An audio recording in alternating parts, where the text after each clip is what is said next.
International labour organisation വെച്ചിരിക്കുന്ന norms അനുസരിച്ച് ഇവർ ചോദിക്കുന്നത് കുറവാണ് എന്ന് വേണം പറയാൻ. എന്താണ് international labour organisation? Decent job, മാന്യമായ ജോലിക്ക് കൊടുത്തിരിക്കുന്ന നിർവചനം എന്താണ്? ഒന്ന്, മാന്യമായ വേതനം.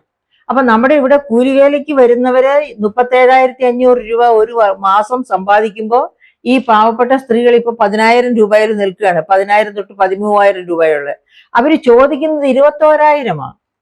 21,000 എന്ന് പറയുന്നത് അന്യസംസ്ഥാന തൊഴിലാളി ഇവിടെ വന്ന് ജോലി ചെയ്താൽ അവന് കിട്ടുന്ന 37,500ന്റെ 56% മാത്രമാണ് ഈ സ്ത്രീകൾ ചോദിക്കുന്ന 21,000 രൂപ എന്ന് പറയുന്നത്. അപ്പൊ അത് മാന്യമായ വേതനമാണോ? ഒരു പക്ഷേ മാന്യമായ വേതനത്തിന് അടുത്ത് വരുന്നു. 330 രൂപയാണ് ഒരു ദിവസം. അതിവിടെ അടുക്കള ജോലിയിൽ സഹായിക്കാൻ പോകുന്നവർക്ക് പോലും 500 രൂപയിൽ ഉയർന്ന ശമ്പളം കേരളത്തിൽ കിട്ടുന്നുണ്ട്. ഇന്ത്യയിൽ കിട്ടുന്നുണ്ടെന്ന് ഞാൻ പറയുന്നില്ല.